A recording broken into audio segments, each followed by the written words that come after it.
किंवा तुम्ही मगाशी जे म्हणालात की मी एक्साईजमधनं बोलतोय किंवा सांताक्रूज विमानतळावरनं बोलतोय, ईडीच्या ऑफिसमधनं बोलतोय, नार्कोटिक्समधनं बोलतोय. अरे तुम्ही त्यांच्या दृष्टीने मच्छर असता. खरोखर जे डिपार्टमेंट आहेत ते तुम्ही आम्ही जे सायबरमध्ये जे अडकतायत ना ते अतिशय सर्वसामान्य माणसं आहेत. आणि ती लोक कधीच ह्या नार्कोटिक्स वगैरे कस्टमच्या रडारवर नसतात. त्यांच्या रडारवर वेगळी लोक असतात. आणि आपण मात्र घाबरतो ना. आपण स्वतःला काय मिलेनियर समजतो, करोडपती समजतो काय, आणि आपण घाबरायला लागतो. जे काही तुम्ही केलंच नाही आहे तर घाबरता कशाला? जी सुरुवातीची सांगितलं की एकतर पॅनिक सिच्युएशन कुठल्याही प्रकारे न क्रिएट होऊ देणं, जरी ती पॅनिक असली तरी ती शांतपणे हाताळणं. दुसरा जो आहे की जे काही मेसेजेस सांगतात ती केअरफुली ऐकणं, शांत चित्ताने ऐकणं, ह्या दोन्ही गोष्टी फार महत्त्वाच्या. मेसेज एकदा नाही वाचायचा, 10 वेळेला वाचायचा.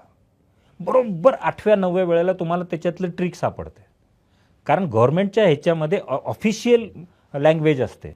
आणि गुगल पे आता सध्या म्हणजे खूप अगदी एंटरप्रेनर्स जे आहेत, नवीन एंटरप्रेनर्स, महिला, हे गुगल पे सर्रास वापरलं जातं. त्याला कोडिंग नाही आहे किंवा कोड वापरायची गरज पडत नाही. अशा गुगल पेचे जे फ्रॉड्स आहेत ते पण खूप मोठ्या प्रमाणावर होतात. कालच माझा व्हिडिओ आहे, माझं सोशल मीडियावर पेज आहे, तुम्ही जरूर बघा. कालच मी अपलोड केलं आहे की आता दुकानदारांना सुद्धा लुटण्याचे प्रकार चालू झालेत. QR कोडवरनं करतात काय तेही सांगून ठेवतो. म्हणजे तुमच्यापैकी कोणी दुकानदार असतील तर ते जरूर लक्षात ठेवा. हे भामटे 2 जण जोडीने येतात तुमच्या दुकानात. आणि हे दुकानदार कुठले गाठतात? हे मॉलवाले नाही गाठत, सर्वसामान्य दुकानदार गाठतात, जे साधारण दिवसाला एक 7-8 हजारचा गल्ला आहे. आणि तिथं दुकानात एक जण आलेला त्या दुकानदाराला बोलण्यात गुंतवतो की मला ते दाखवा, मला हे दाखवा. तो दाखवायला जातो.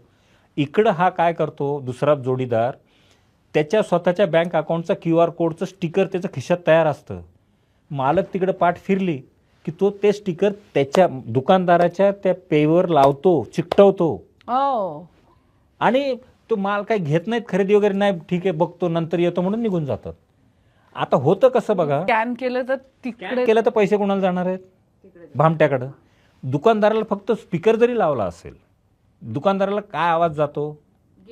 100 रुपये मिळाले, धन्यवाद, बच्चन सांगतात तुम्हाला, देवी और सज्जनो PM करो वगैरे वगैरे. दुकानदार पण आनंदात पैसे मिळाल्याचं. भामटा ऐकतं पैसे कमवतोय. रात्री जेव्हा हिशोब घ्यायला बसतो दुकानदार, तेव्हा त्याला कळतं की आवाज तर ऐकले होते पण तेवढे पैशाची एंट्री नाहीच आहे, कारण ते पैसे तिकडे गेलेले, अकाउंट वेगळं आहे. तर ह्याच्या वेळेला दोघांनी सावधगिरी बाळगायची आहे. दुकानदाराने पण की त्याच्या खात्याचा बँकेचा SMS यावा लागतो. ते बघण्याची वेळच नसते, तुमच्याकडे सवड नसते. तर बँकेचा SMS चेक करा, त्याच्याशिवाय त्याला दुकानातनं उतरू देऊ नका. एक. दुसरं, कस्टमरनी काळजी ही घ्यायची स्कॅन करताना की स्कॅन करून झाल्यावर QR कोड त्याच्या खाली नाव येतं होल्डरचं, तर ते नाव ते बारीक अक्षरात असतं आणि खाली अमाऊंट असते.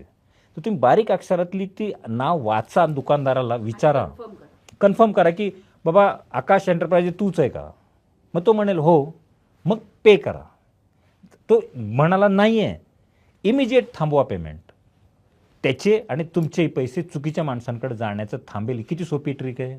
बिलकुल.